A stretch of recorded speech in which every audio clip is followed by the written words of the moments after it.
Sensor Technology and Applications is the name of this course. So what is a sensor?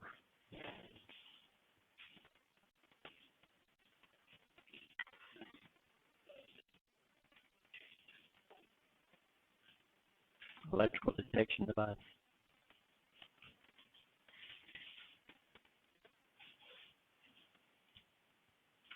Detects things, right? Yeah. So how does the human brain work? So we have what we call senses. And what's our basic senses? Anybody know? Five. What's that? Touch, sight, smell, hearing. Yeah. So how do we process this information?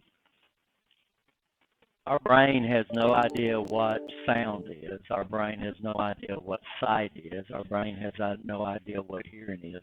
So our brain cannot hear. Our brain cannot see. Our brain cannot smell, right? So what does the brain actually process? Electrical impulses, right? Everybody understand that? So we have sensors. We know exactly what our sensors do.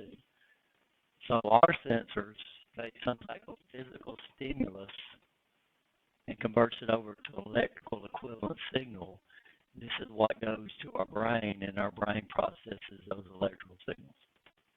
If you know what your sensors do, then you know what our sensors, the sensors that we're going to study do.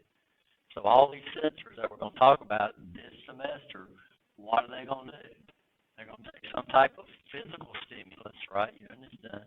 They're going to convert it to what? Electrical, so we can process it with some type of logic, right? You understand that? So in here we're going to be using what they call relay logic. But if we can understand this, so that's what it does.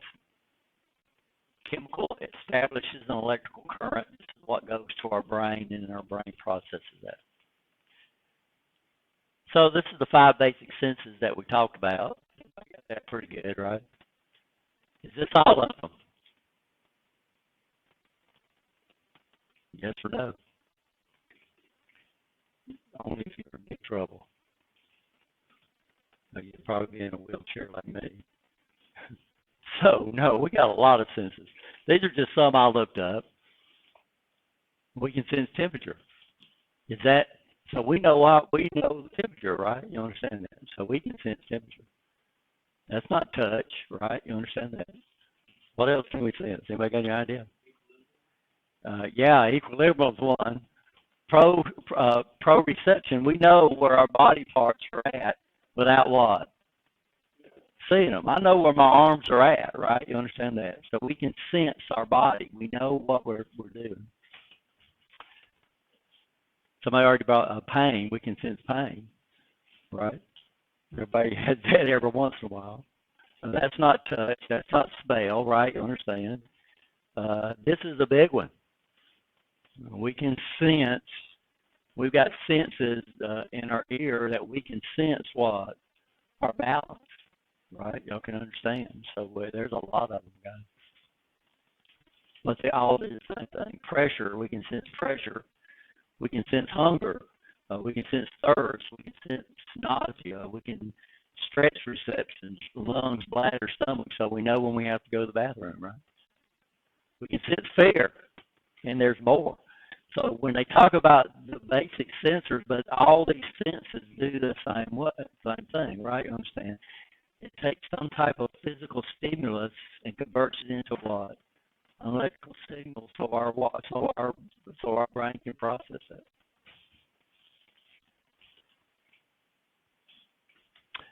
So a transducer, these are very important. A transducer is a device that converts energy from one form into another. We've already talked about what an electrical sensor is. So what does an electrical sensor do? Take some type of what? Physical stimulus, converts it over to an electrical signal.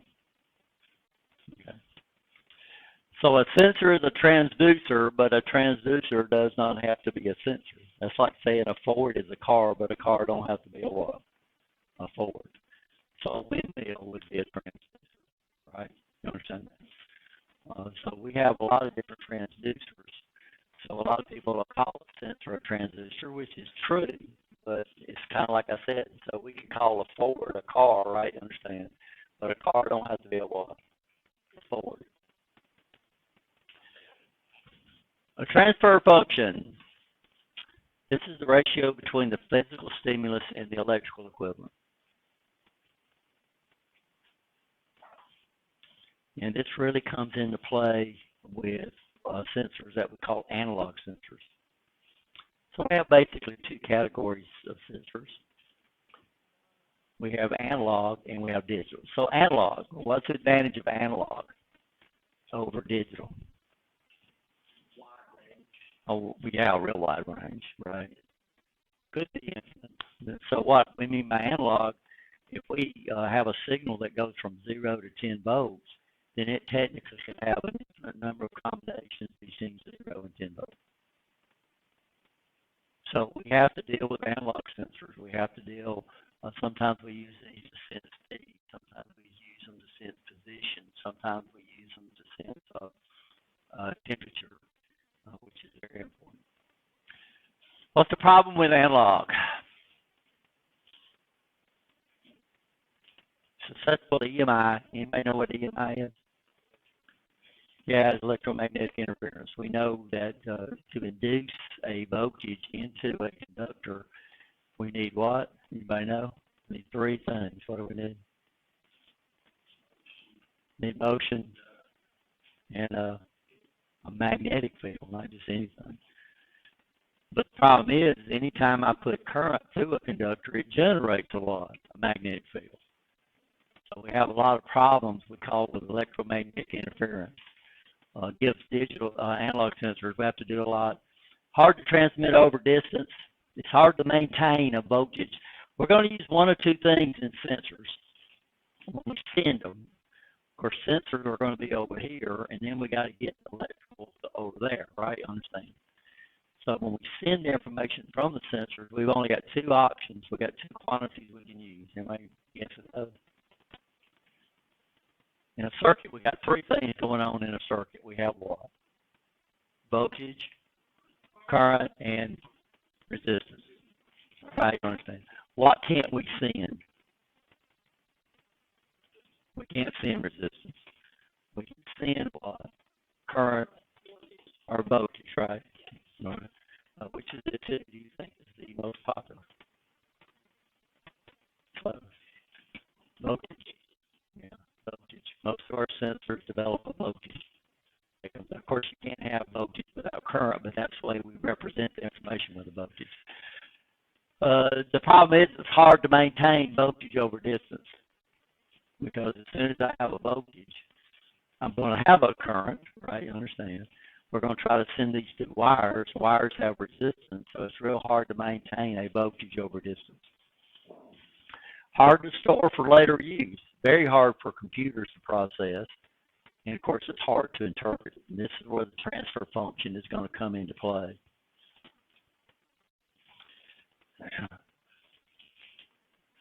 So if I had a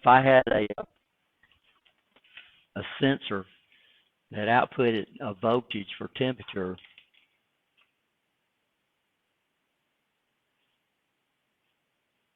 and it was a linear sensor, which means it's straight line, right? And it went from 0 to 10 volts, and the 10 volts was 100 degrees, and then 0, of course, was 0 degrees. And this is in Celsius. And what would I have if I got 5 volts? Would have what? 50. Well, what did you do? You just figured out what we call a transfer function right off the bat. So what we would do is we would come up and take my maximum output, which would be 10 volts, and then I would divide by the number of units, and then that would give me what we call a volt per degree. And now the voltage means something, right? You understand? So on these analog sensors, we're going to have to figure this out because they're going to give me a voltage that represents the temperature, that represents the speed, that represents the position, and and then we're going to have to figure out what that voltage what means in our control system.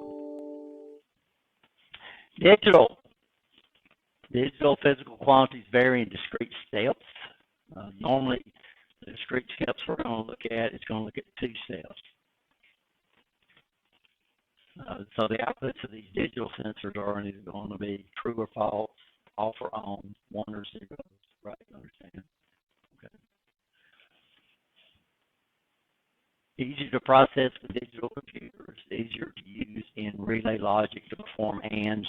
So back in motor controls, we did relay logic, right? We did AND, ORs, ANDs, NORs, NOTs, and exclusive ORs and exclusive NORs. Easy to transmit because now we're not looking at a voltage level, we're looking at a voltage. So we can set the voltage in a range, right? We know that we lose the voltage over distance, but what we can do is if we send 10 volts, then I might make everything above 7 volts as being true. So that way we could afford a 3-volt drop in our transmitting system. So they're easy to transmit. The analogy I use is a light. So this analog would be like me going over here on like the Millsap building over there and using a flashlight to send the digital number, 0 through 9. So what I do is I would have 10 different brightnesses. 10 would be the brightness, right? 9 would be the brightness, and 0 would be the light would be off. And then you would have to figure out what I'm seeing. How hard would that be for humans? Very hard. How many of you can tell if the light was off or on? Hopefully a lot, right? So this is a big difference with digital trying to get from point A to point B. Analog is more precise, but it's hard to transmit it, right? And we're going to have to get it someplace, somewhere, right? Understand that. Digital, it's real easy to send over distance, and we can afford a loss. So how far could you tell if a flashlight was off or on? Well, as far as long as you can see it, right? In fact, so we can send that a long way. And of course, what we can do with this is we can store it. We can store it pretty easy. We can use electronic circuits to store it, so we can detect it and then use it later, right? An analog signal, when you detect it, you have to use it now, right? Everybody understand that? So we have what we call when we actually convert it into so we have to deal with analog signals in a lot of industrial applications, and then we're going to bring that into a computer. And so what we do is we convert the analog signal into what we call a binary number. And the binary number are made up of bits. So I might bring in 5 volts, and then that might give me a binary number that might look like this. Okay. Everybody convert that in their head. But the problem is we're going to have to limit it to a certain number of what we call bits.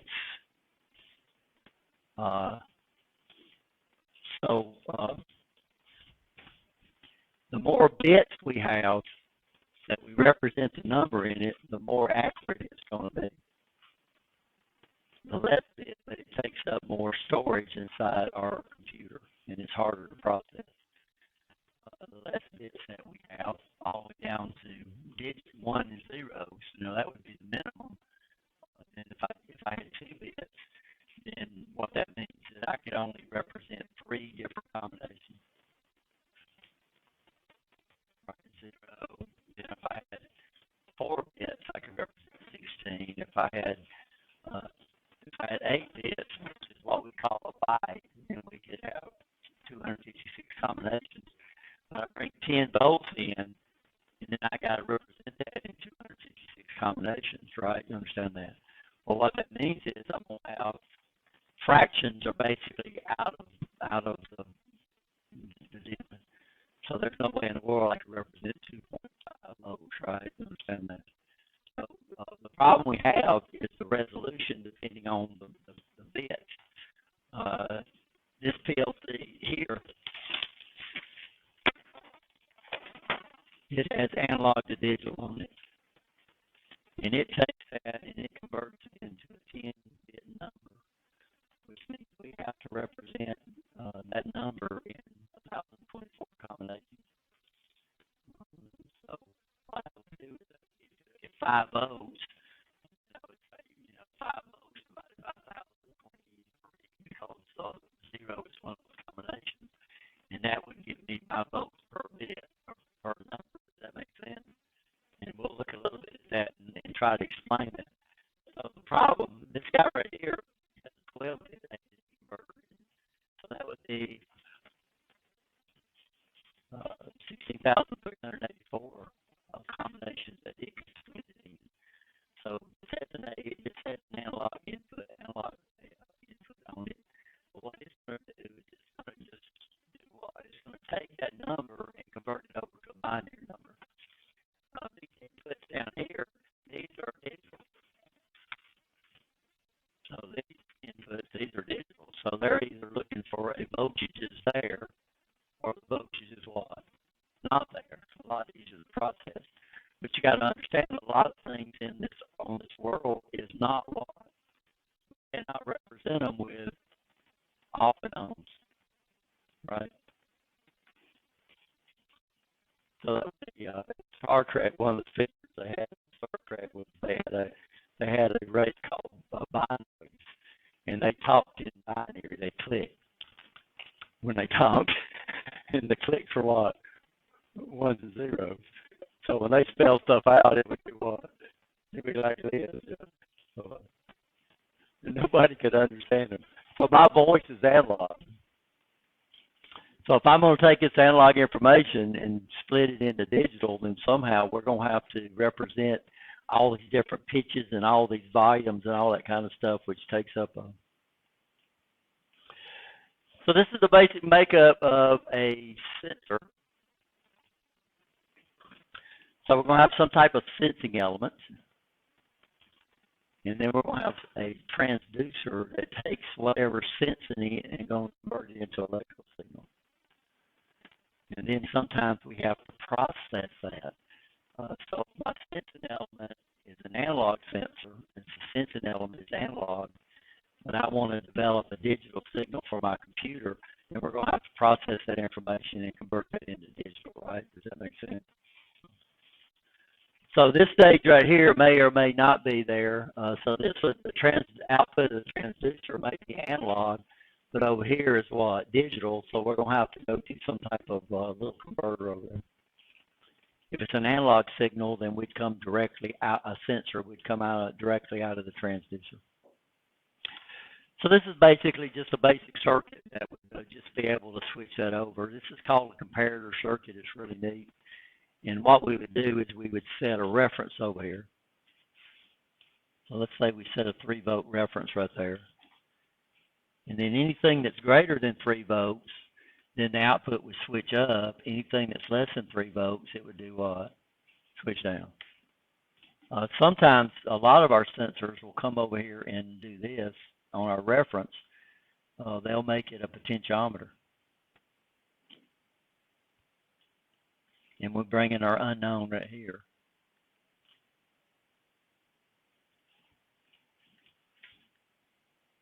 And what can we do with these sensors? We can adjust what we call a threshold, which means we can determine what voltage it does what, switches between a 1 and a 0. So a lot of your sensors, they'll have a little tweaker on the side that you can do what, usually a little tiny thing. So you have to have a little screwdriver to get in there, a chiller screwdriver to adjust them, which is dangerous for us guys because a lot of people will do what? They'll adjust them. Yeah, yeah. I call it a game. Digital output only two voltages in current levels. The standard we have 0 to 5. Most PLCs use 0 to 20. Most control systems now use 0 to 21. 24. This is very, very common on PLCs. We do also have some AC sensors out there. That's what we're going to be using in this class. So because all our relays and everything 120 volts. So we'll be using all the sensors that we'll be using in this course are going to be 120 volt sensors. So they'll switch 120 volts. 240 volts DC. On real, that was a very popular voltage on real old control circuits. So if you work in a company plant that's got a lot of old stuff in there, then you might run into that. Another way we can do is we can use current. What advantage does current have over voltage? So 420 milliamp, this is a very popular, and it's still really popular. So normally when we use a voltage, we want to limit the current because anytime I have voltage, I have current, I have power, and we don't want these sensors to eat up a bunch of power, right? Understand? So most of the time when we use voltage, we use high resistance or high impedance circuits, which limits the current. Anytime we do that into high impedance or high resistance, this makes it susceptible to electromagnetic interference, EMI.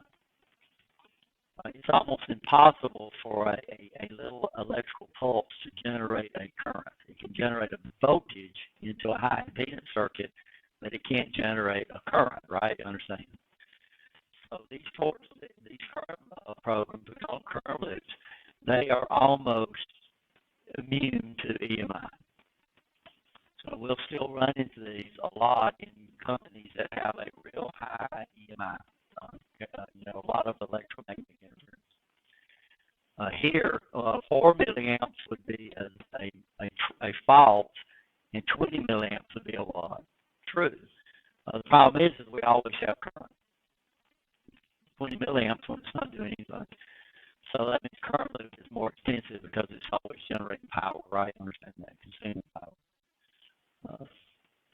Digital, of course, is easier to design. Output or voltage or current proportional to the physical stimulus and the temperature.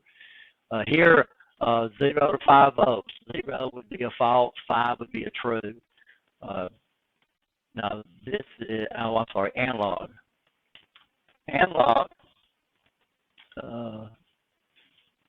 Analog outputs or voltage or current proportional to the physical stimulus is the temperature to measure. 0 to 5 volts, we don't run into this very much because the resolution is a lot lower, right? So here I got 100 degrees divided into 5, right? You understand that? And the other one I've got 140 divided into 10, so we have a better span. 0 to 10 is probably the most popular analog signals that we use in the industry now. We do see some 0 to 5, but very seldom. So here, or we can use current loop. So on current loop, 4 milliamps would be equal to the minimum value, and 20 milliamps would be the maximum value. And what advantage does current have over trying to send a voltage?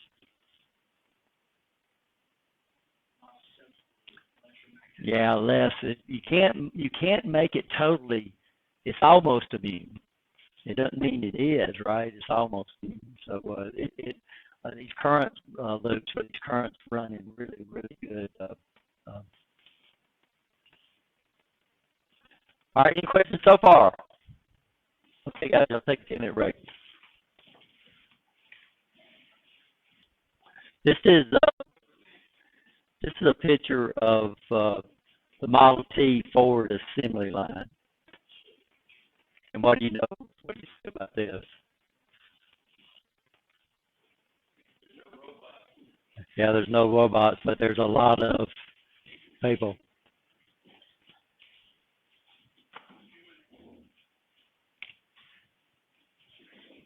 Here's the Mercedes-Benz assembly line.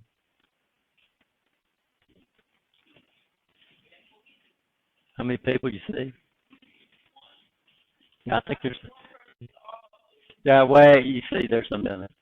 So, what made this possible? Not necessarily robots. What is automation, by the way?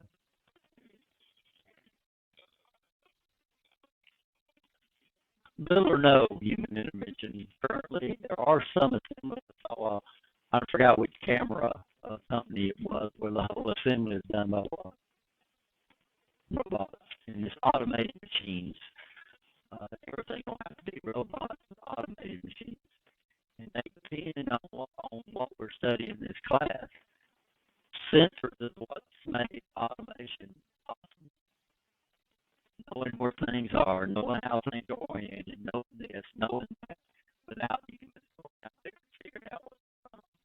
Now, what does that mean? Does that mean are you going to be without a job?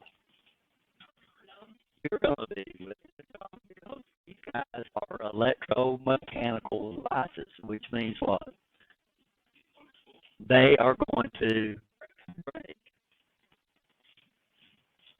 These guys are a lot of these things are programmable, which means somebody's going to have to be able to program.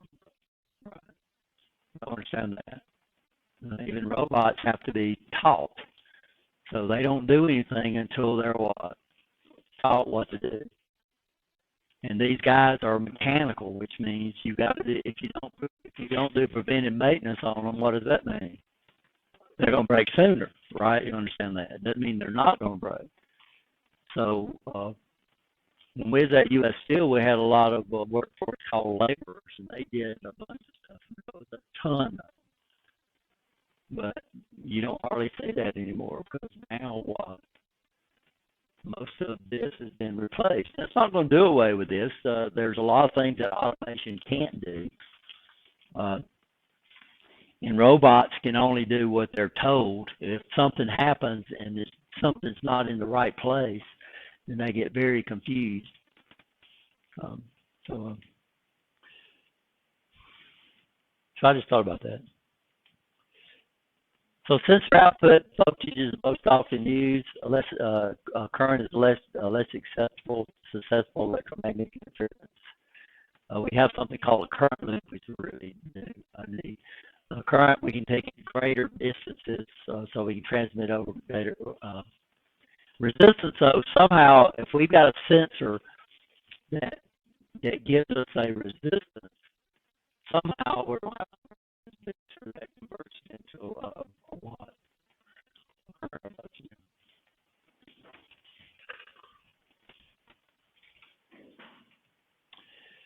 So sensor outputs, we'll look at some of these. AC, we either use voltage. Something is missing up there. Oh, if we send voltage, AC, of course. We'll use solid state if it's, we'll either use relays or we use a device called a triac. Just about all your solid state sensors, these are electronic sensors, AC sensors, use this device called a triac. A lot of people call this a electronic relay. So we can turn these things on or turn them off, but we don't have any movable. So the problem we have with electromechanical devices is you have two things that can fail, right? They can fail what? Electrically, or they can fail mechanically. So this is why most of your solid state or your electronic sensors don't use relays. Relays are electromechanical devices. What's nice about a relay output, though, is that it does not define what type of voltage that you use or what type of current. So a lot of your sensors, if they have a relay output, your output can switch AC, can switch DC, and it can switch all different types of voltage levels. A triac only switches DC. Now on the DC side, we're going to use what we call a NPN, BJT, bipolar junction transistor, or we're going to use a PNP BJT, and these are depending on what's required to turn them on and turn them off, and we'll get into these later on. We'll talk about something called syncing and sourcing that we really have to understand on these DC sensors. Silicon control rectifiers, or they use relays. A sensor's output can be analog or digital. All the ones, except for the first lab of actual hands-on lab we're going to do, all the ones we're going to do are going to be digital sensors. So that will be, some people call them binary, some people call them discrete, but these will be primarily the sensors that we're going to use this semester. We'll talk about single-ended and differential. These are used for our digital sensors and analog sensors. Syncing and sourcing is something we're going to have to talk about. And, of course, about current loop and industry. Depends on whether you work at. You know, whether they use current loop. If you do have analog sensors or you do have digital, most of your sensors are going to be digital, by the way. So send in our signal. We're going to do it either single-ended. This is the most common method used. Differential. This is becoming very popular, especially in computers. And then something called current loop. Okay,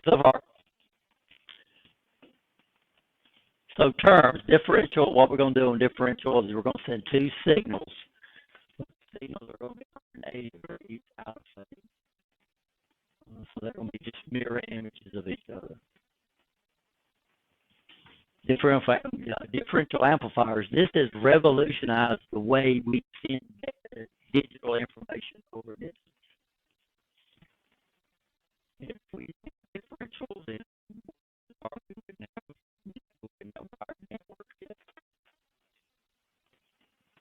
especially going as far as they go. Originally, when we started networking computers together, and I'll have to bring some of this, we use what we call coaxial cable. Y'all ever seen coaxial cable? Everybody has, but they don't know it. This is what comes in from your cable TV, this coaxial cable. And it's a two-wire system with a shield, and we'll talk a little bit about this. And this is back when it was analog. Well, when we first switched over to digital, this is what we originally used. So there's miles of electrical cable running through this plenum up here, because that's what we originally did that. And the way they connected stuff was weird too. Now we use what we call pair cable, and switching pair uses differential. It's a lot cheaper. You can run it over for distances without any problem. This is when it came back because of something called differential signaling. So a differential amplifier is an electronic circuit that only allows differential signals to pass. And then we're going to talk about something called common mode signals. These are in-phase signals applied, transmitted over two conductors. One conductor is considered to be the signal wire, and the other conductor is considered to be common. And we still use this a lot. Common mode rejection ratio. This is the ratio a differential amplifier will attenuate or reject common mode signals. So, and I've got a drawing, but I'll go ahead and draw this. So a common mode, and we'll use digital because it's just easier to see. So a common mode signal would have two wires.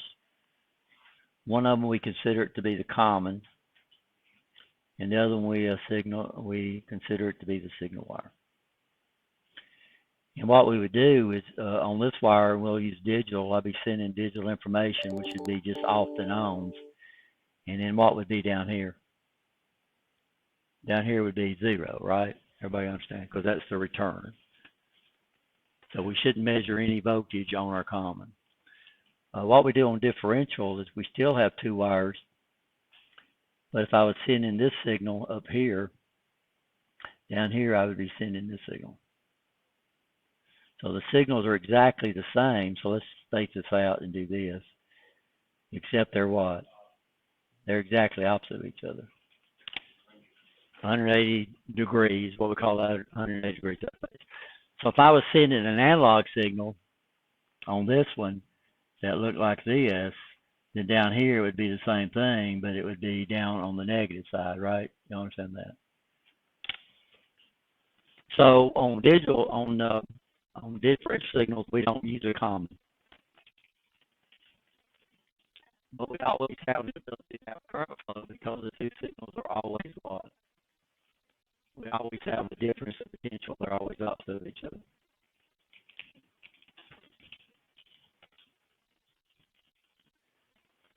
So this would be called, this is common mode. That's differential.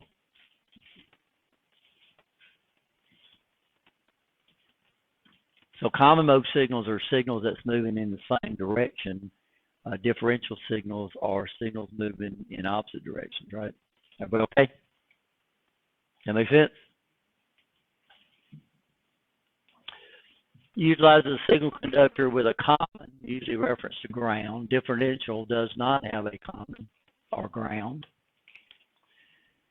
Less expensive to implement. You're still going to run into a lot of single-ended in sensor guides because it's just cheap.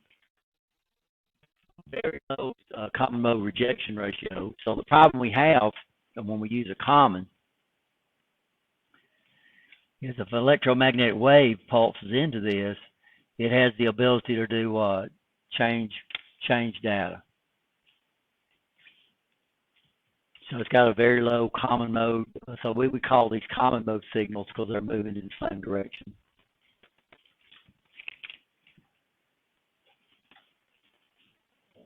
So we'll put it around our conductors. So we'll come up here and we'll put a metal foil around our conductors.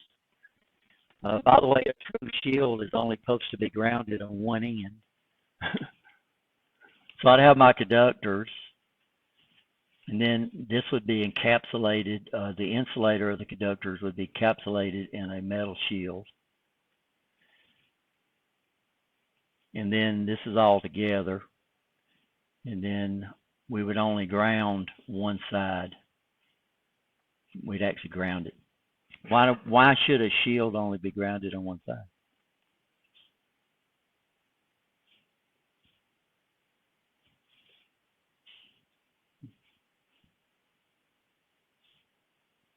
So nobody can take a guess at that.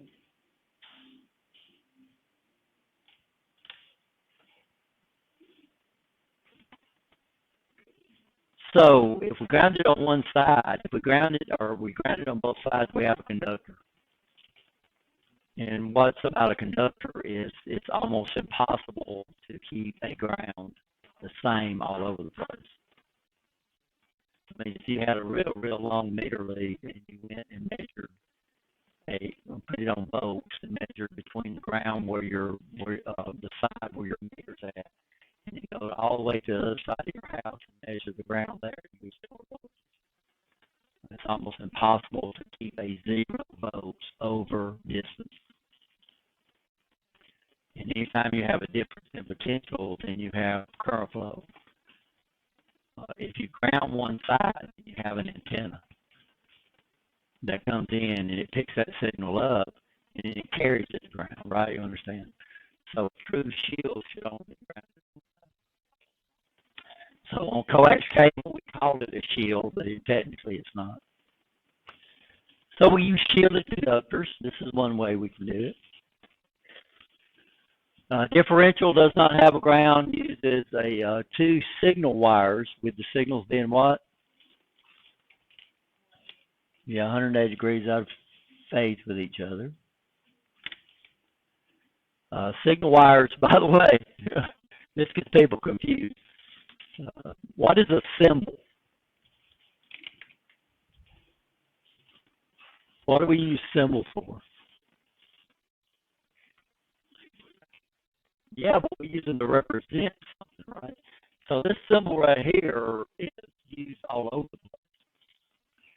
In differential signaling, the sign that we use to add, that indicates the non-inverted signal. And then the sign that we use to subtract, to indicate subtraction, that indicates the inverted signal. So this gets people confused because they'll think it's power, right? You understand? So what we would do is we'd come up here, the inverted signal, that wire would be labeled what? Plus. The inverted signal, the wire would be labeled what? Minus.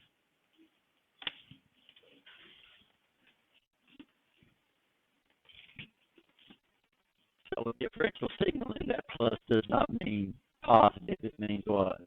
Non-inverted. And then the bottom symbol means that this is the inverted symbol. Anybody ever use differential signaling? Wire Ethernet uses differential signaling. USB uses differential signaling. So if you have a USB cable and you did what? And you tore it apart. It wouldn't surprise me if your cell phone cables, I need to cut one apart and see if it uses differential signaling. Probably does.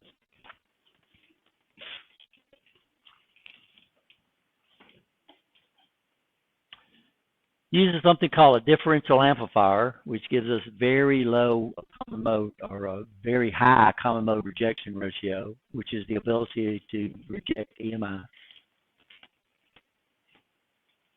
But eventually, we're going to have to take a single mode. All your differential signals are eventually going to be converted back to single mode, single-ended. All your computers, inside your PLCs, inside your devices, these are going to be single mode, and then if you have a differential signal, it'll have to be converted back to a single mode when it gets inside the actual electronic circuits themselves. That makes sense? Well, okay? Yes, so? Got questions? You need to spit them out. So this is an example of single-ended. Now the problem we have is that if we have a real high energy pulse, then it's going to pulse this wire, and then this wire right here, it's not. So I drew that wrong. And why is that? Because this reference to earth ground. So what does that mean? Well, my receiving device might see that as a 1 when it's supposed to be a 0, right? You understand that? Or vice versa.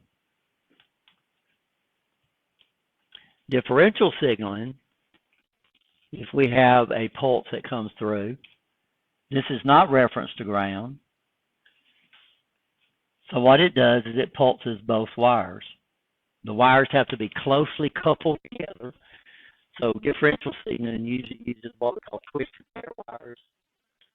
So what we do is we have two wires that are twisted together. That's what they call and they run in pairs, so they call it twisted pair.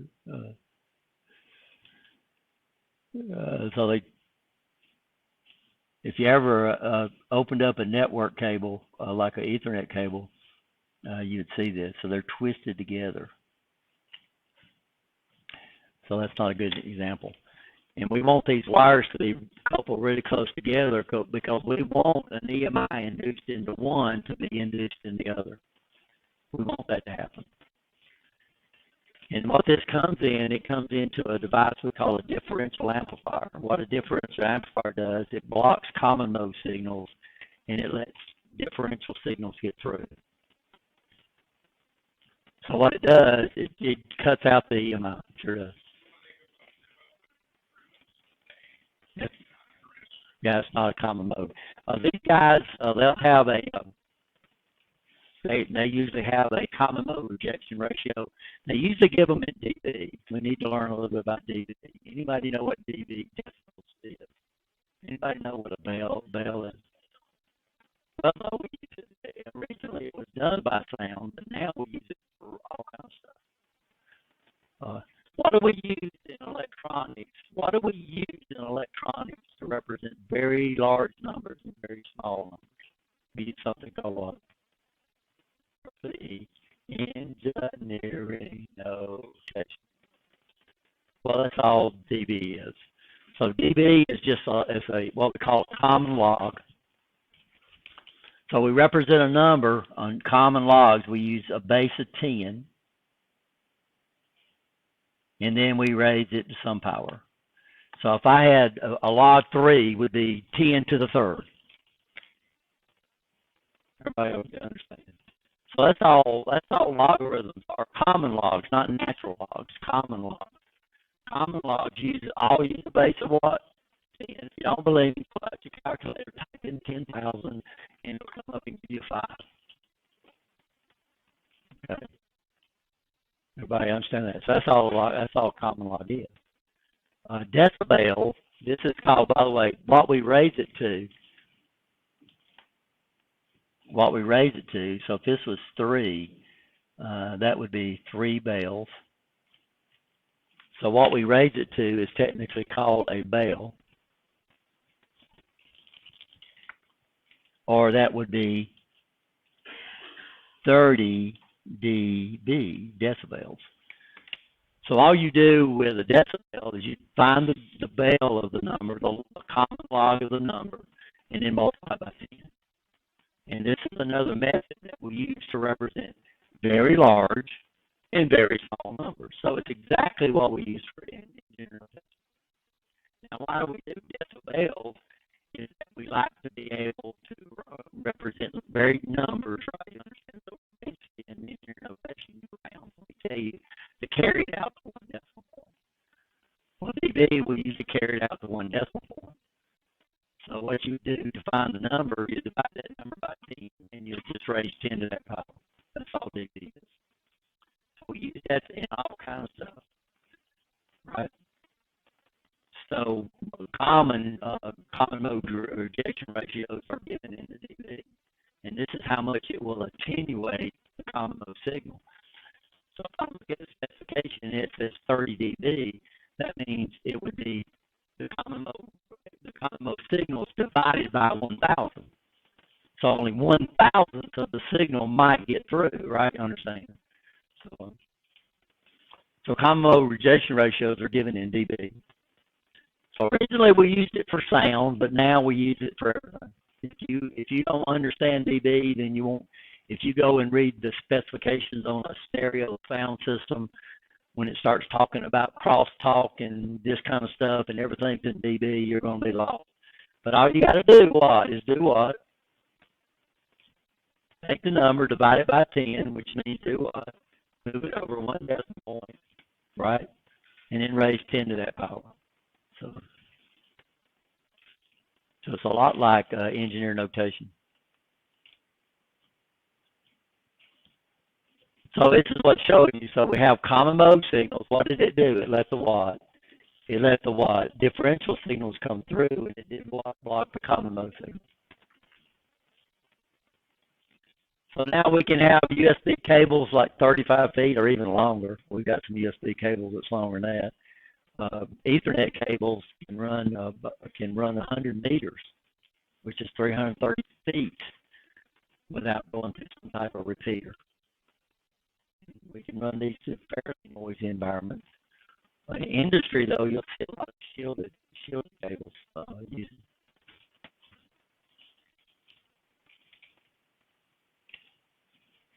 Current loop, able to transmit over long distances with minimal signal loss. Varying load impedances or supply voltages will not affect the signal as long as it does not exceed the limits of the power supply, low MI susceptibility. Disadvantage is always going to consume what?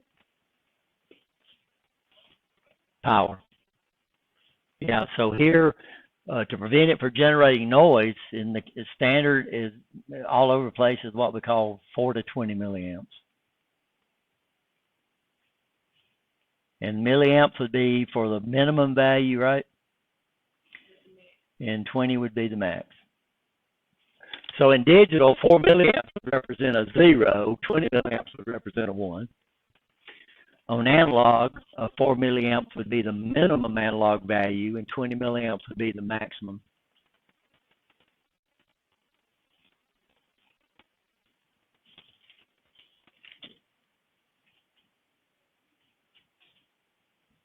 So 20 milliamp current loop.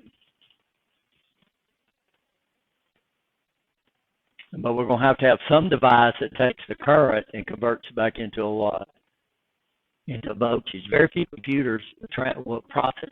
Computers process ones and zeros represented by voltage levels. one voltage level is what we call a 1, and another voltage level is 0. If I use differential signaling, then that means I've got to transfer it over. Every PLC, well, most PLCs, especially your more popular ones, you can buy a module that you attach to it that will convert the current loop over to those levels for the system. But you still need to know what this 4 to 20 milliamp is, right? You understand that?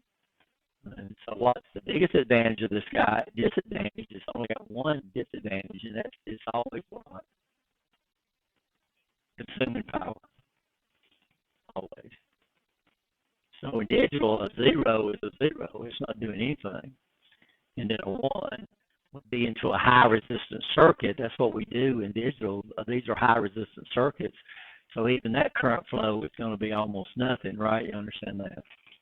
But digital is more susceptible to single-ended digital. Another thing we need to understand as far as DC sensors go is that, and this really comes into play in how you connect the sensors up in relay logic. So we have two techniques we can use to send DC information. We can use it. We have two ways we can send it: syncing or sourcing. AC is nothing. AC has no polarity, right? You understand? DC sensors, though, when you buy a DC sensor, you have to know which one you're replacing. So that means if you replace a sourcing sensor with a syncing sensor, then it's not going to work. Right? Does that make sense? So basically, this is off the internet. And notice sourcing sensors.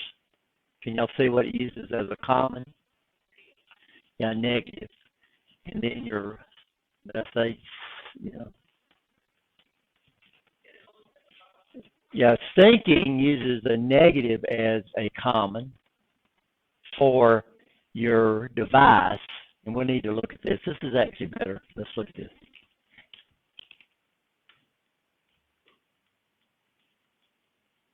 Oh, dang it, guys. I don't see it. Let me,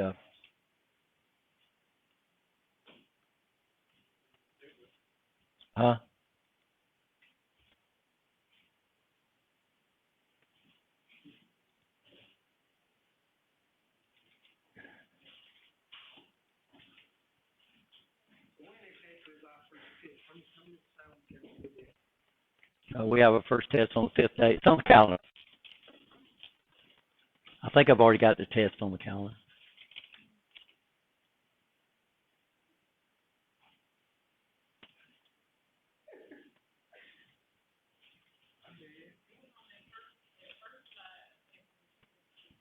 No, it's not. This is not what I'm looking for.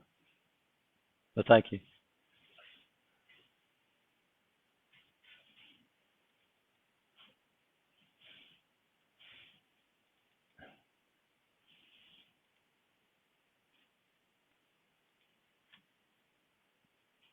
I thought I copied it. In fact, I thought I did.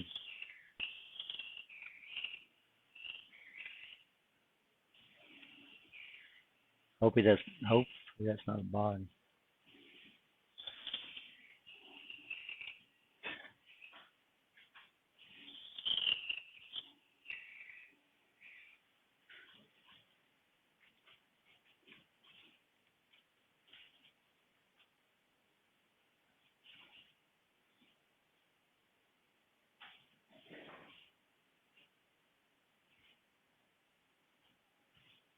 I'll draw it.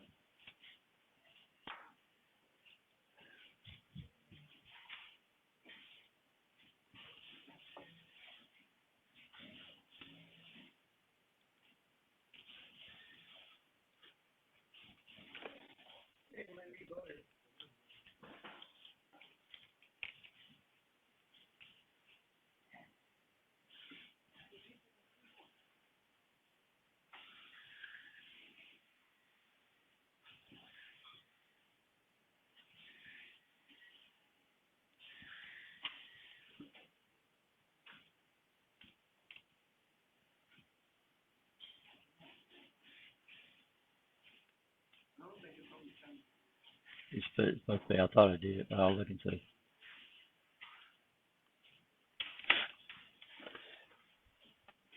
So this is basic motor controls, right? Okay. This is a solid state sensor.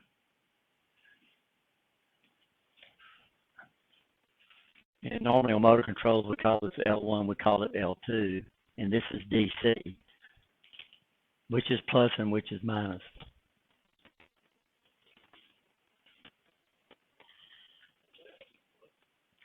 Why?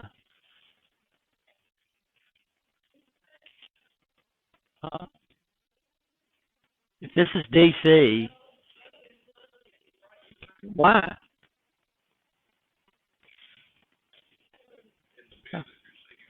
It depends on your thinking. Good. Thank you, Chris. Yeah, if I come over here and do this and make this plus, then this over here has to be what? Minus. So this guy over here is seeing a what? A minus. So it's got a common. So a common, by the way, normally when we talk about a common, you think about, it's the return, right? You understand? But here we're talking about how we connect these sensors. So over here, and I'm going to put a bunch of sensors. And by the way, this is a symbol for a proximity switch, which we'll talk about. So I come over here and I hook up a bunch of these devices.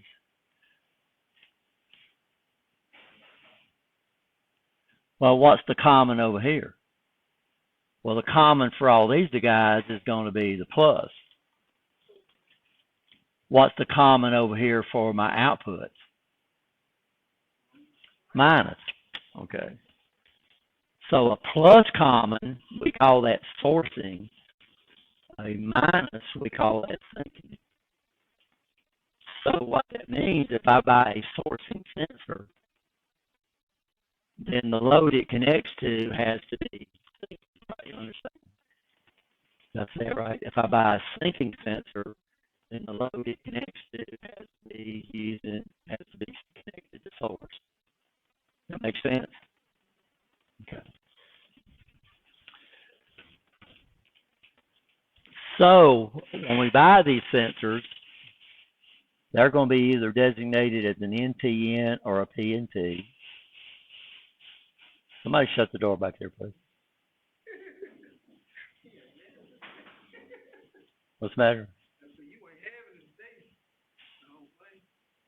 An NTN is a syncing sensor.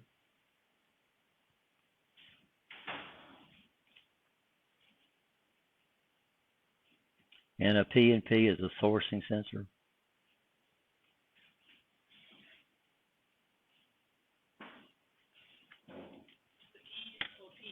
It's an NTN and a PNT.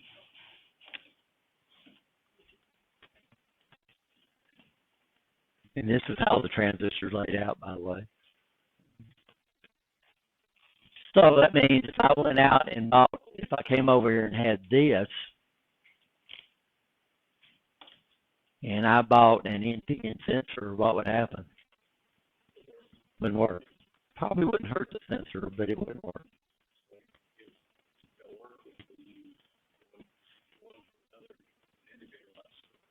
Yeah. Yeah. So y'all had this happen before? That you picked the wrong sensor? Yeah, because the problem is you think the sensor that you put in is bad. And then what they go get another one, they put it in it, yeah. So and you have to specify that. So just about every company that makes these solid state or electronic sensors sell it in both ways. They sell a PNT or an NPN. And it's really critical in programmable controllers, guys. Really, really critical. Because if your PLC uses syncing inputs, then by George, you better buy sourcing sensors. If your PLC uses sourcing inputs, then by George, you better buy syncing sensors. Right. If your output is sourcing and syncing, if your output is a sourcing output, And by Georgia devices, DC devices had better be syncing devices, right? You understand that? But what's nice about the output, most outputs you wire those sensors, the wires are color coded for you. And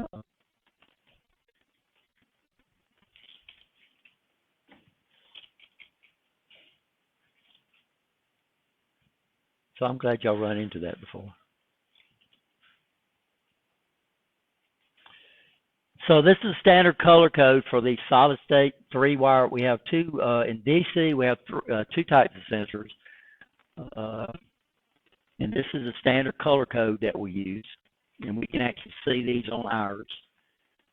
So the brown wire goes toward the plus, the blue wire goes toward the minus, and then you're what?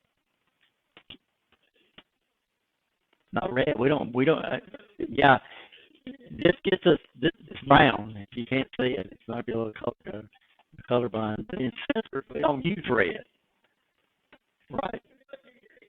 Over here, we think about red being positive, and we think about black being negative, because that's what our car battery uses, right? You understand? In sensors, the color code is an international symbol. So here, the brown is the plus, the blue is the minus, and the black is the signal. That's actually the output of the sensor. No, it is the output of the sensor. So over here, if I was to use this sensor in motor controls, this is the way it would be wired up. We'd come over here, I would come over here, and this would be my sensor. And it don't make any, this right here, if this is plus DC, then this wire right here would be what? Brown. Then I would come off the top and I would come over here. This wire right here would be blue. Then I would come over here. I need to do the right colors, guys. Let's make a little, I don't know if I got brown. I can't get to them. This wire right here would be black. And it would actually go to your output. So if this is a light right here, I can do blue.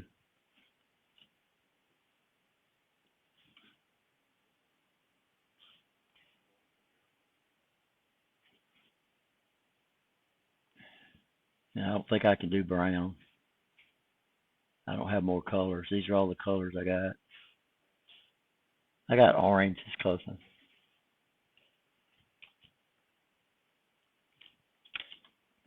And this gets us confused because we're so used to car batteries in cars that we want to use the black as the negative, but it's not. It is the output.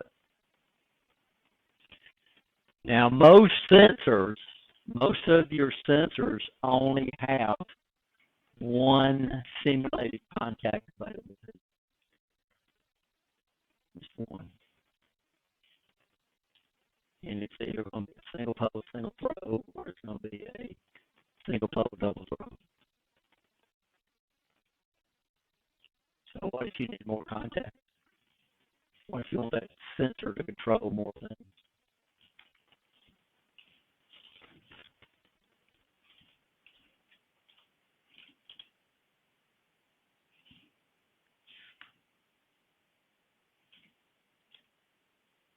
In relay logic, what we would do, we just use a device out here called a control relay.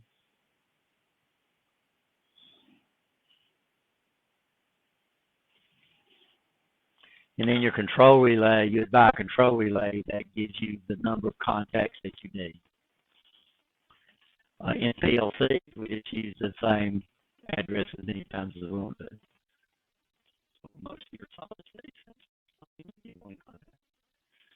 it gives you a single pole, single throw, normally open contact, or it gives you a single pole, double throw.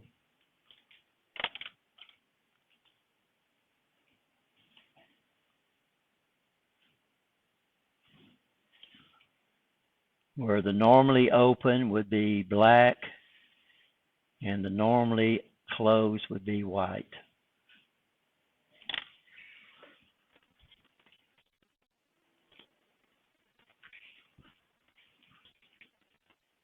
So we do have some some of these guys in this class. We'll deal with these. So this is going to be what we call 4-wire sensors.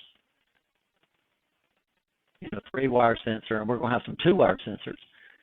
2-wire sensors, these are going to operate on a real high voltage, which means we can afford to drop a voltage across the sensor, and we'll look at that. So some of our sensors here are 2-wire sensors.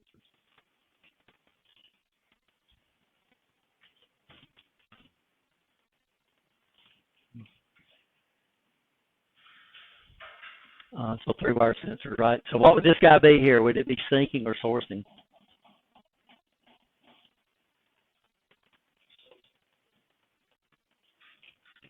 Well, we got this. Well, what we're looking at is right here. So this guy's going to be sourcing because the relay is hooked up to negative. It's using it's syncing, right? You understand what I'm saying? So the relay is syncing. So this guy right here has the sourcing. In fact, I got the plus right there.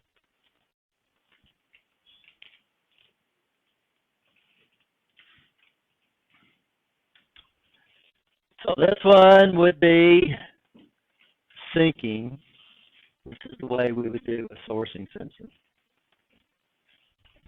Okay.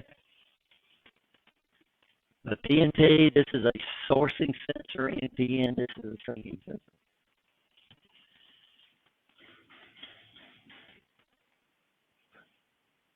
I don't know what the, yeah.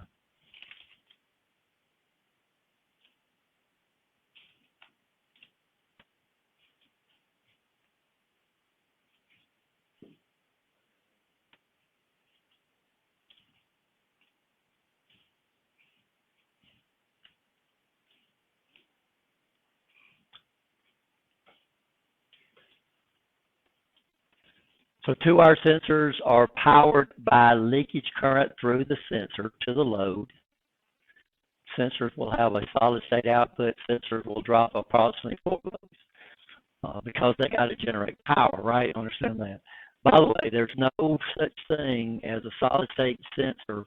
These switches are simulated. They're not real.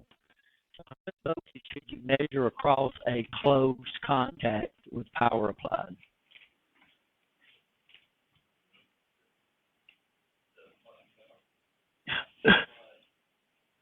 Is that you, Thomas? Okay. So how much resistance should this guy here? It should have 0 ohms. Voltage drop is equal to I times R. Voltage drop is equal to 10,000 amps times 0. So you should measure 0 volts across a closed contact. Everybody understand that? 0 volts across a closed contact. Because it should have no resistance. Solid state sensors are not a closed contact. These are done electronically by an electronic device. A solid state sensor will never drop 0 volts across the simulation switch. It's always going to drop a voltage. Usually it's less than 1 volt. Usually. Now, a 2-wire sensor, it's got to drop enough voltage to produce power, the power of the sensor. So what happens though is over here, if this right here is this over here is 240 volts DC, if this guy drops 4 volts, then that means this is going to be 236 volts DC, which is not going to be a big deal, right? It's well within the limits of what we say we can drop. So I think the one we're going to use is going to drop between 4 and 6 volts. It's still going to be, it's a 120 volt relay, right? You understand that? So if it drops 6 volts out of 120 volts, and that's still going to be 114 volts, which is plenty to operate a light, plenty to operate a bulb. We have no problem with that. So we'll measure this.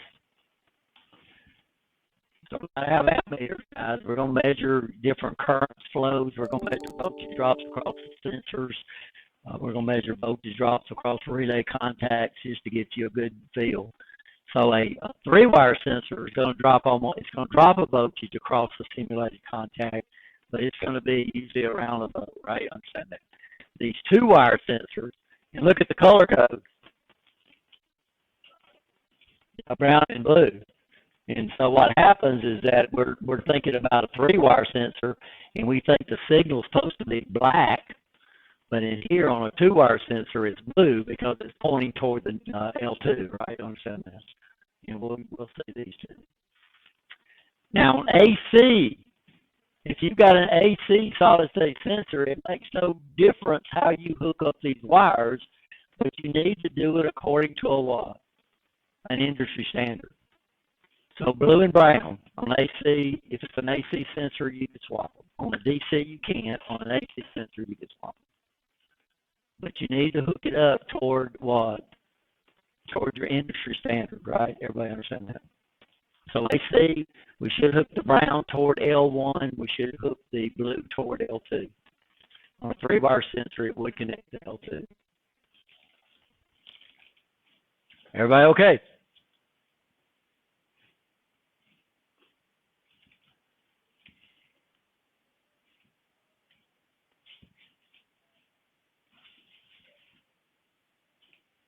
So this is just an example of how these things work. So a 4-wire sensor, the normally open would be what? Black. The normally closed would be white. So a couple of our sensors have this. These are going to be DC sensors working off AC. We'll have to explain that when we get there.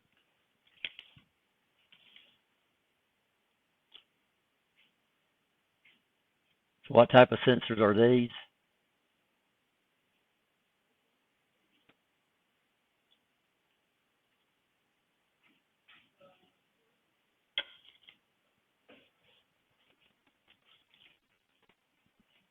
So the load is using a plus common, so the sensor has got to provide the negative. So this would be a sinking sensor, right? Over here, the loads are connected to negative, so these sensors have to be what? Sourcing. You understand that? What we're doing is we're looking at what the load uses as a common. Whatever the load uses as a common, the sensor's got to output the opposite, right? So the top load is using what as a common? Yeah, the top is using the positive as a common. So that means the sensors have got to provide a what? A negative to get current flow. Down here, the loads are using what? A negative common, so that means your sensors have to provide a plus. So basically, your sensors determine what the load determines. How the loads are connected determines how these sensors are used, right? So this PLC right here runs inputs. So these switches better do what? They better be sourcing, right? Understand? These outputs on this PLC, these outputs, forcing outputs. So I better hook all my loads up to do what? Use a sinking common, right? You understand that? This PLC has a common that you can hook up what you want to. So the inputs have a common. If you put a plus there, then the inputs will be sinking. Now better be using sourcing devices, right? This guy has AC output, a relay output. Now, what's the advantage to relay on my output to a PLC? Well, there's no such thing as sinking and sourcing, number one, right? You understand? So your AC loads, it makes no difference how you hook them up. Also, relay outputs, you can output DC or AC. It's up to you to establish what you want to output. So this decent PLC right here, we got it hooked up to 24 volts DC. So we got them hooked up to sourcing. The relays down in this Micrologic 1000 is back there on that motor. It has AC output. So it's switched at 120 volts, but it's using relay.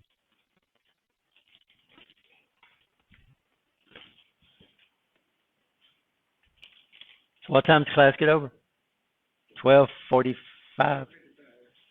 Yeah, it's on the schedule. It's actually 12:45. Somehow it got on there wrong. .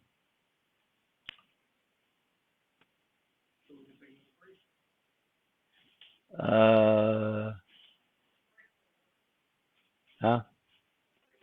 So everybody okay on these DC sensors, 4-wire sensors, 3-wire, 2-wire, 3-wire, and 4-wire sensors? Okay. Huh?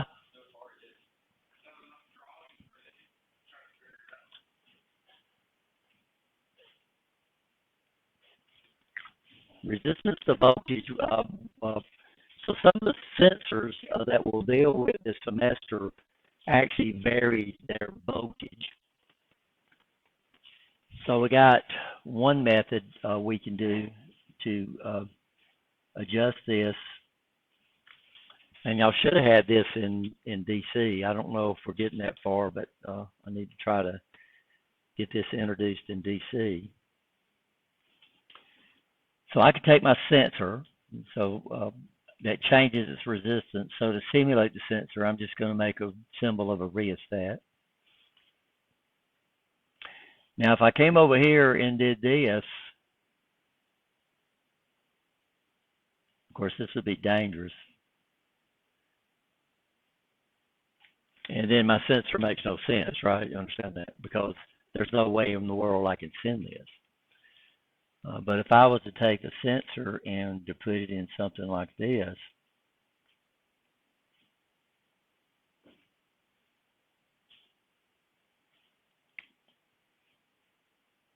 and here's my power supply, and then take my output right there, then now it means something, right? Does that make sense? So if I adjusted this all the way down to 0 ohms, then I would get 0 volts. If I adjusted all the way up, then if my my voltmeter had extremely high resistance, then I would measure the voltage there. So this is a very, very simple way that we can take a sensor or a sensing element. So this is our own transducer, right? So what we're doing is we're taking a device, and I'm mechanically moving my sensor, sensing something and changing its resistance, and then just using one resistor, we're going to take that and change it over to a voltage. The only problem we have with this is that we don't have the ability to establish what a 0 is. So a temperature sensor, like a thermistor or something like that, the thermistor even tells you what that sucker does. It's a thermal sensing resistor. So it varies its resistance with temperature.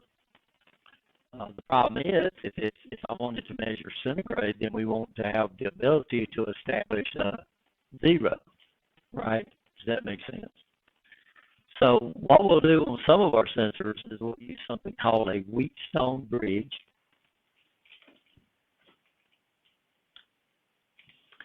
Which gives us the ability to establish a 0. So voltage divider, that first method was voltage divider, right? You understand that? Okay? Everybody okay? So I could come over here and now most people draw the Wheatstone bridge like this, but it's real hard to draw.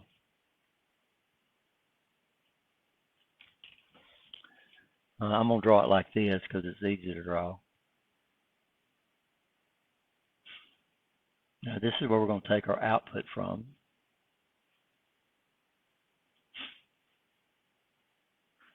So are you going to let us draw it either way? Oh yeah. This is the exact same circuit. So what we do up here, we'll put 10 volts up here to make it easy. And what I'm going to do is I'm going to measure my voltage right here. So that's where the actual output would be at. And we'll start off real easy. 10 volts, 10K, 10K, 10K, 10K.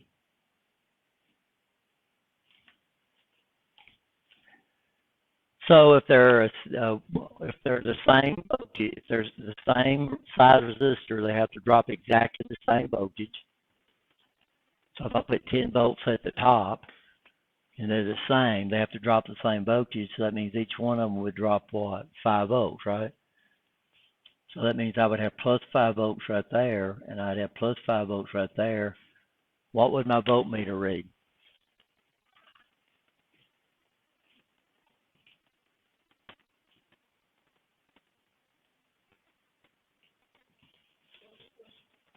What would my voltmeter read?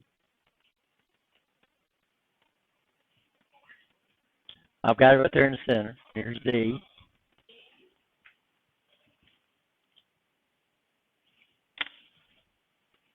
So how many people think it would read 10 volts? How many? 5 volts. How many would think it would read 10 volts? Raise your hand.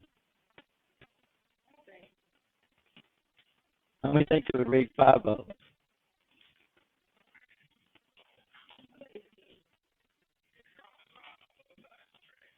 No, we're not dropping 5. We have 5 on both sides. The drop, and all this is a meter. You think 5?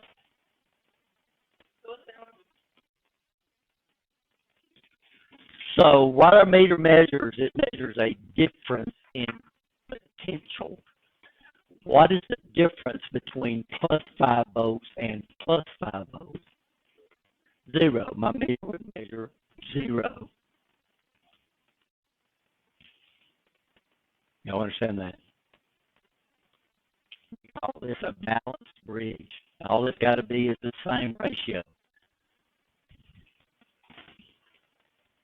So if this is 10K and this right down here was 50.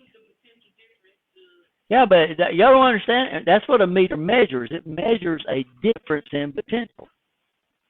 So even on a resistor, if you put a resistor, did y'all have to mark polarities back in DC? One side of the resistor is going to be negative in respect to the other side of the resistor, and you put your meter across it, you measure a difference in potential. Right? You understand that? So here we don't have a minus on one side. We have plus on both sides. And not only are they plus, they're exactly the same value. So if this was 10K over there and this is 50K over here,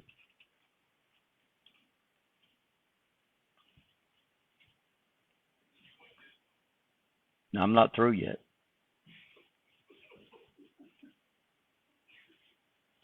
And over here, this was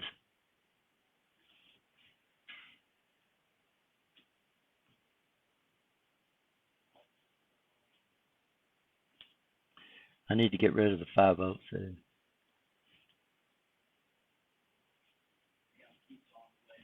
Let's say this is 2K, this is 2K, and then this right here is 10K. What would my meter measure?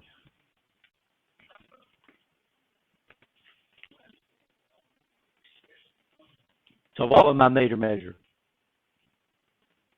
Well, calculate the voltage drop on this side, calculate the voltage drop on that side. So we're looking at the 50K. So this is our reference because this is our common. So we'll call this V1, we'll call this V2.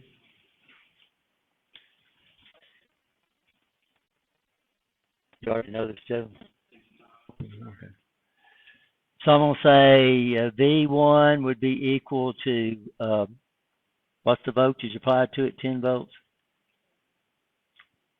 Well, let's do it this way. We call it the voltage divider formula, right? So this is going to be 50K over 10K times 10. This is going to be 2K over 10K times 10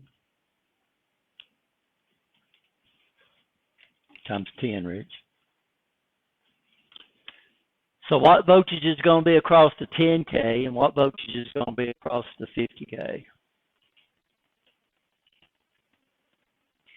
Oh, I'm sorry. I can't do math.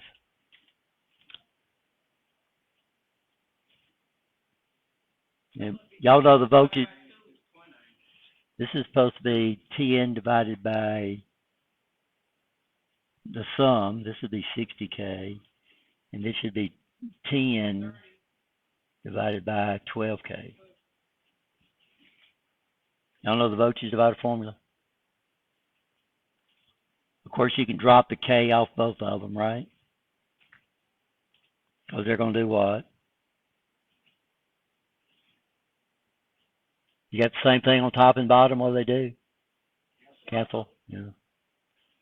Over here, I can cancel this and I can cancel that. So that's 5/6.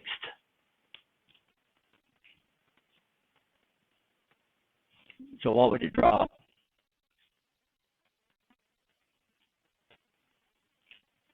So what would D1 be?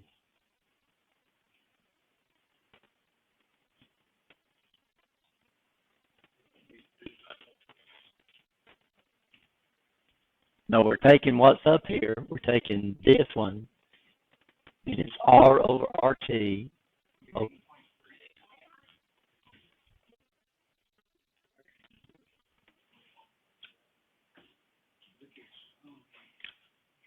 what's that?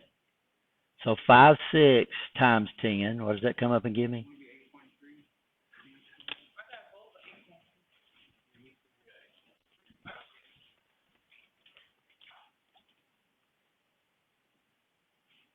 And what would it be over here?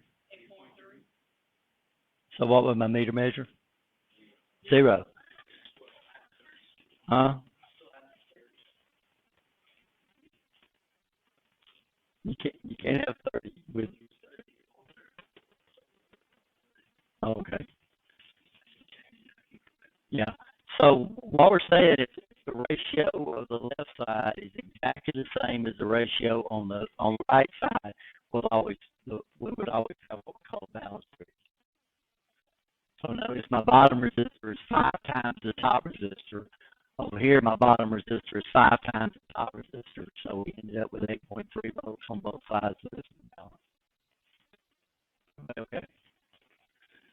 So what I would do is I would come over here and I would put my sensor in one side.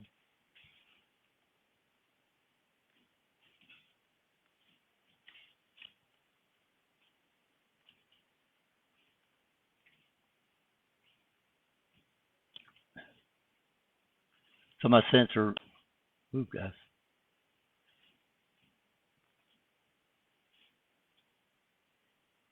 This is my sensor.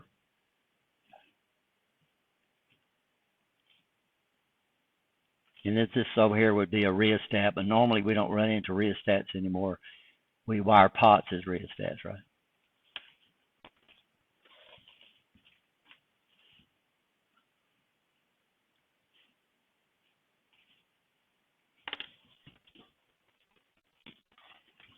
So what can I do with this one? So I got a temperature sensor that has 50 ohms at 0 degrees centigrade. What could I do with my rheostat on my left-hand side?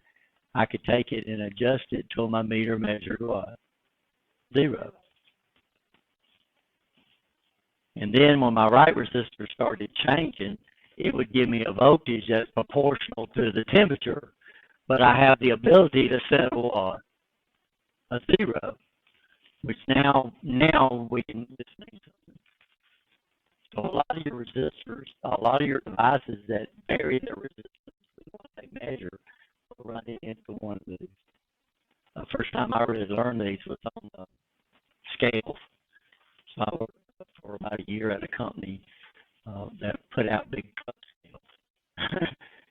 And what do we have to do? These guys use sensors that vary their resistance with weight. But what do we have to do? Well, we had to establish a 0, right? So we did it with a Wheatstone bridge. That's the way the scales are set up. So it's pretty neat. The scales of the Wheatstone bridge is actually out in what we call a load cell. But then we still had to calibrate the scale. So what does the Wheatstone bridge do for us? It gives us the ability to establish a what? 0 for a sensor that varies its resistance for what it measures.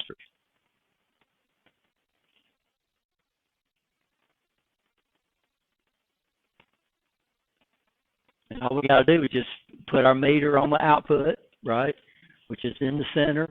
Then take our reference pod or a rheostat and adjust it till it measures what? 0. And then we have to set it up. So what we used to do on our truck scales was we had 50,000 pounds worth of weights that was calibrated weights. And we'd go up here and we'd take all the weight off, and then the weight bridge measured different things. So we definitely have to have the ability to do what? Set at 0. And so we'd take the weight off, then we'd do what? We'd adjust our 0, and then what would we do? Then we'd put 50,000 pounds on there, then we'd set 50,000 pounds on there, which would cause the 0 to change. And we had to do that several times to set what we call the span. So I worked on scales for a year. That was an interesting job when I was laid off from U.S. Steel. And I got the job because of U.S. Steel. One of the big truck scales out there went bad, and we didn't have, our scale crew couldn't fix it, so they called in an outside contractor to fix it. And the way our union had, if any outside contractor came in, they had to have one of us there watching them. So the company that they sent in, I went over there and I watched them, played around with them, and then when I got laid off from U.S. Steel, this company hired me, so it's pretty interesting. So this is the basic makeup of a control system. So input, control, and output, right? Everybody okay?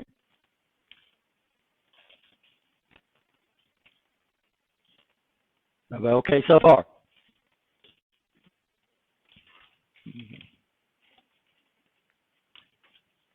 So where are our sensors going to be at?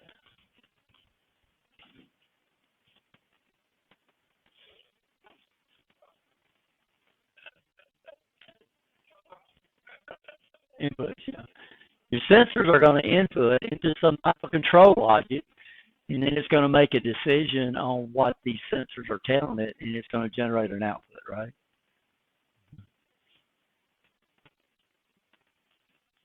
So sensors will be over here. And here we're going to be using relay logic. And of course our outputs are going to be relays, lights. We'll turn on lights here too. So. Okay? So we have two types of systems. We have what we call open loop systems. Open loop systems, basically we have an input, goes into control, we generate an output. And then we don't check to see if the output is done, right? That makes sense. Most of our automated systems are what we call closed loop systems, also referred to as servo systems, by the way. Those terms mean the same thing. And what do we do here? We tell it to do what? Something, and it does it, and then we check to see if it did it. These are called closed loop systems, right? No, it's called, closed loop systems are also called servo control, or it's called closed loop. Some people call it feedback control. I might have heard that. This is automation right here.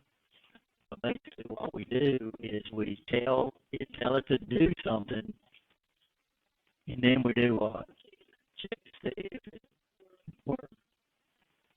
So it'd be like your mama tells you go clean up your room, and then they go in there and do what? Go back in and check, yeah. So that's a closed loop system.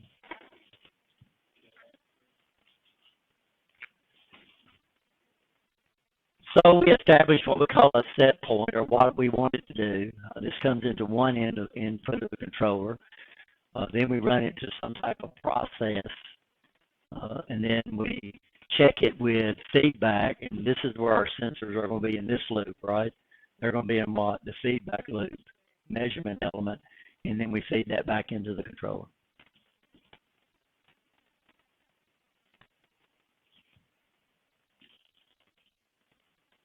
What advantage does open loop have over closed loop?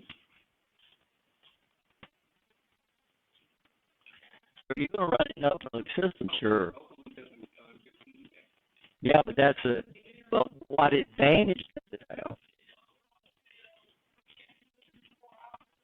Well, I could have an open loop system that has mechanics. Yeah, open loop systems are a lot cheaper. So if I can do it open loop, I'm gonna do it open loop. That makes sense. Because as soon as I say closed loop, that means I got to add sensors, and then my controller's got to become more complicated because now it's going to have to monitor the sensors and make the decision. So closed loop systems are a lot more expensive than open loop systems. Right? You understand that? So you'll see this at your company. Some systems are open loop. We'll see it over at the manufacturing line, where we'll have devices out there. If it runs out, the robot will just go over there and just grab it, something, and nothing's there because it was a what? It's an open loop system, right? Does that make sense? So we still run into those, even at your company. I guarantee you got some things that are what? That are open loop. But when we move into automated systems, then we're going to have a what? Closed loop system. Because we're going to tell it to do something, and then by George, something has got to do what? Tell it's been done. Even some parts of your system might be open loop. If they can get by using open loop, they're going to do that, right? You understand that? Because it's a lot cheaper. Yeah. Yeah. So what things do we got? What things should a control system sense?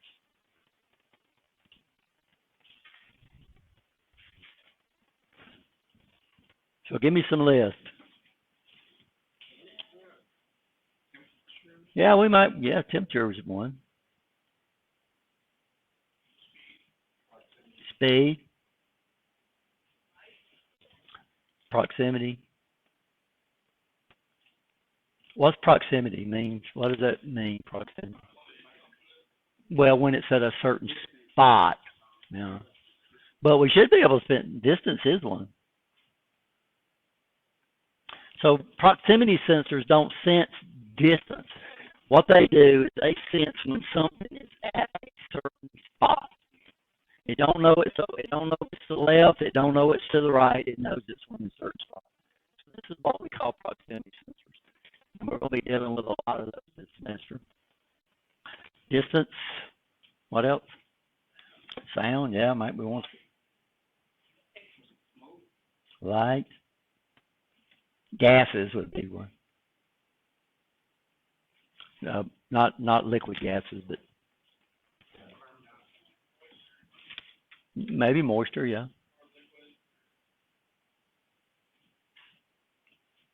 Moisture, M-O-S. I don't know how to spell it. M-O-I. I knew that was I. What else? Yeah, since time.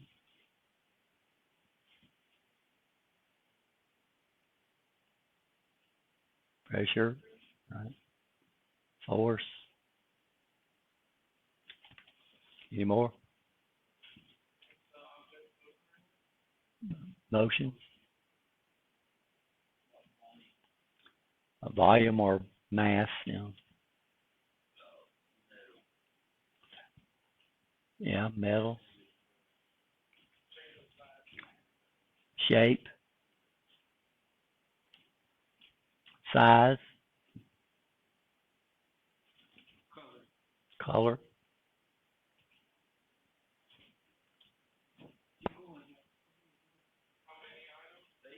Count.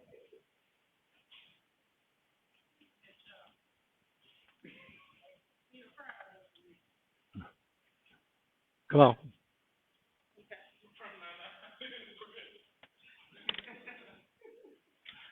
This is this is a list that the classes. Temperatures, yeah. Position, speed. These are just what the other classes came up with. It's going the wrong way, Rich. Flow rate, which somebody brought that up. How fast the liquid is, or thickness, how thick things are. Somebody brought up time, gases, levels, motion, orientation. You know what orientation is? strength and size. Somebody did bring it up. Proximity. Somebody brought that up. Moisture. Somebody brought that up. The thickness of it. This is all that we came up with. In this class, we're going to look at speed. We're going to look at position. We're going to look at pressure, flow, temperature, proximity, gas levels. And we'll talk a little bit about orientation, vision systems right here.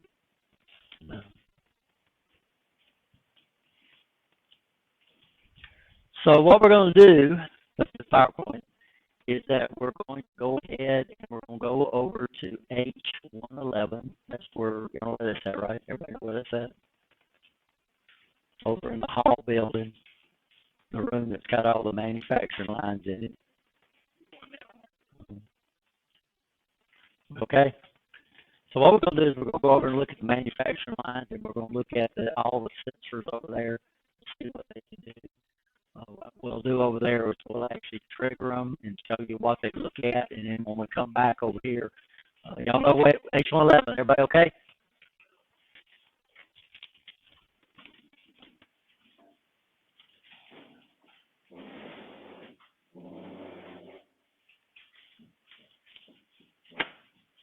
It'll take me about 15 minutes to get over there, guys, so,